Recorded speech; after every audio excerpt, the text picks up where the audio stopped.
On Thursday, May 22, 2025, the international stage witnessed a significant diplomatic tremor. New Delhi issued a remarkably direct and stern message. The recipients were clear: Turkey and China. The demand was unambiguous. They must compel Pakistan to cease its long-standing policy of supporting cross-border terrorism. This was not mere diplomatic chatter. It was a clear articulation of India's threshold for tolerance having been breached. The world now watches to see how Ankara and Beijing will respond to this forthright challenge. The patience of a major regional power, it seems, has finally run its course. The backdrop to this assertive stance is increasingly grim. The recent provocative Pahalgam attack served as a stark reminder. It raised deeply troubling questions about the nature and extent of Turkey's burgeoning relationship with Islamabad. Concerns are mounting in New Delhi. Is Ankara becoming an enabler of Pakistan's dangerous games? The attack, targeting innocent lives, underscored the persistent threat emanating from across the border. It highlighted the urgent need for nations with influence over Pakistan to exert that influence responsibly. India feels its security concerns are being dangerously overlooked by certain international actors. Ministry of External Affairs spokesperson Randir Jaiswal articulated India's position with deliberate gravity. Relations are built on the basis of sensitivities to each other's concerns, he stated. This seemingly simple statement carries a profound diplomatic charge. It implies a current deficit in such sensitivities from Turkey and China.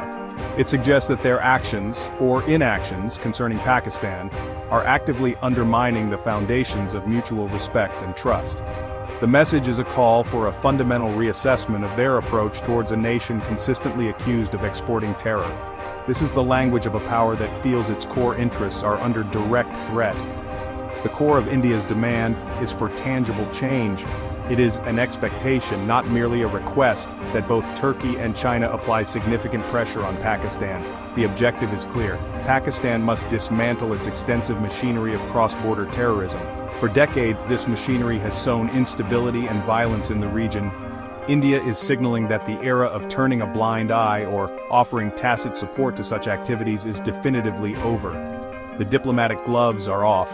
New Delhi is now looking for concrete, verifiable actions, not just placatory statements or diplomatic platitudes from Islamabad's allies. This robust diplomatic offensive did not emerge from a vacuum. It followed closely on the heels of decisive action.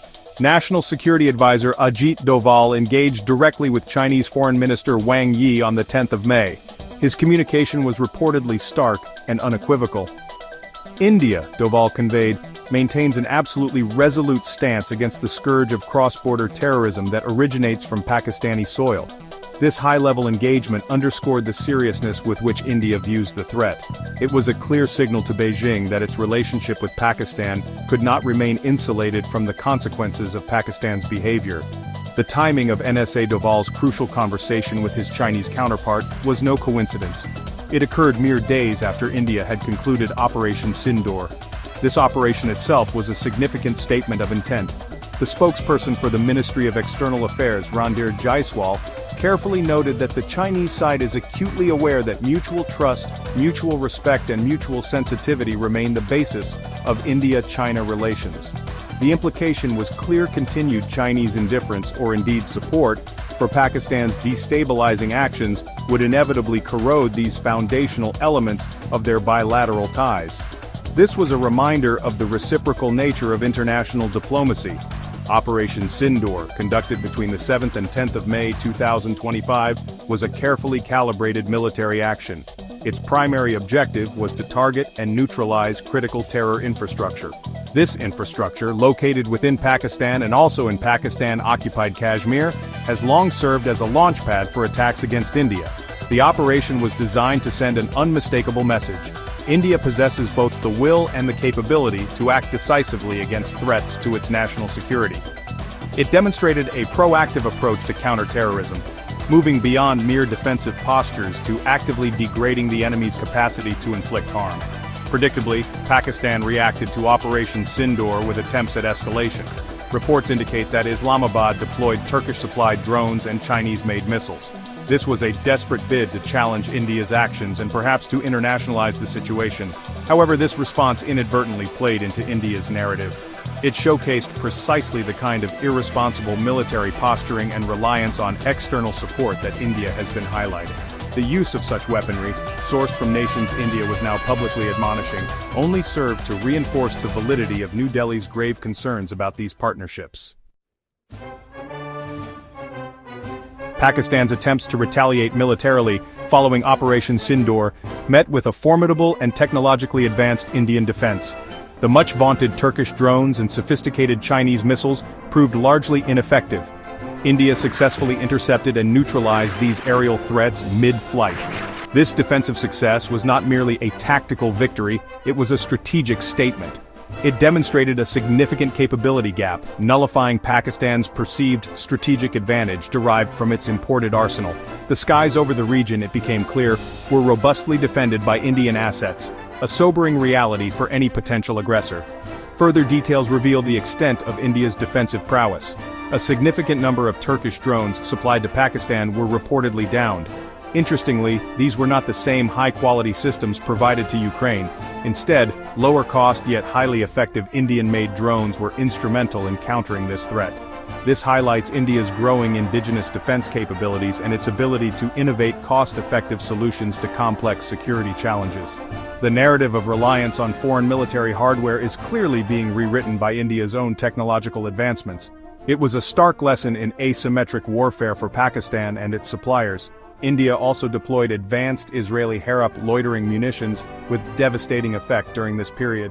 These sophisticated systems proved highly effective in disabling Pakistani air defenses. They also targeted critical military sites, further degrading Pakistan's ability to sustain any offensive operations. The strategic deployment of such assets showcased India's access to cutting-edge military technology and its proficiency in integrating these systems into a cohesive defense network. The element of surprise and the precision of these munitions left Pakistan's military planners with few viable counter-options, significantly blunting their response. The success was emphatically summarized by Air Marshal A.K. Bharti, Director General of Air Operations. He declared, "Our integrated air defense system stood like a wall and they could not breach it. The sky remains ours." This was not mere rhetoric.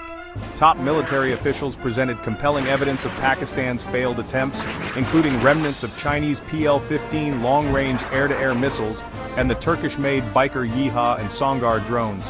Most of these threats were neutralized.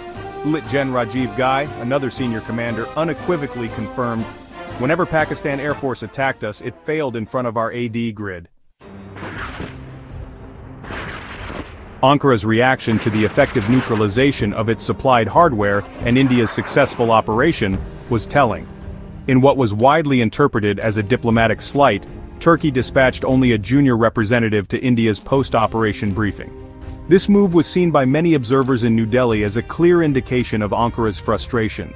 It suggested an unwillingness to acknowledge the new strategic realities, or to engage constructively on India's legitimate security concerns. Such a gesture, however, is unlikely to deter India from its chosen course of action. Rather, it may simply harden its resolve.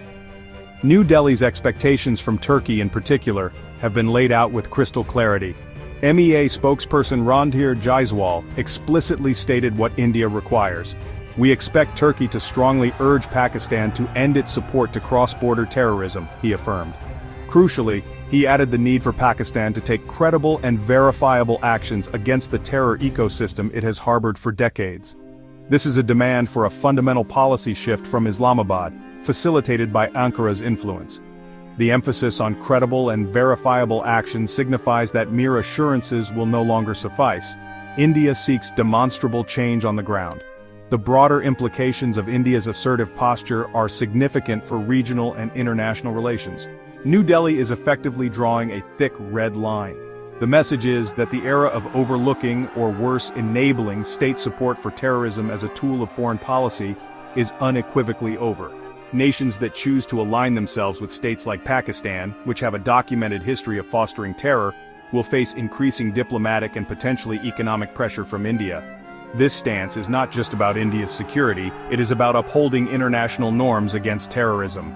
Ultimately, India's position is one of unwavering firmness. The demand for accountability from those who support or sponsor terrorism is non-negotiable.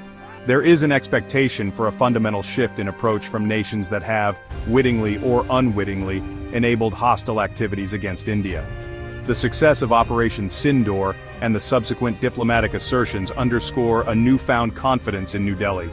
India is signaling its readiness to use all instruments of its national power, diplomatic, economic and military, to protect its interests and ensure regional stability. The international community, particularly Ankara and Beijing, must now carefully consider their next steps.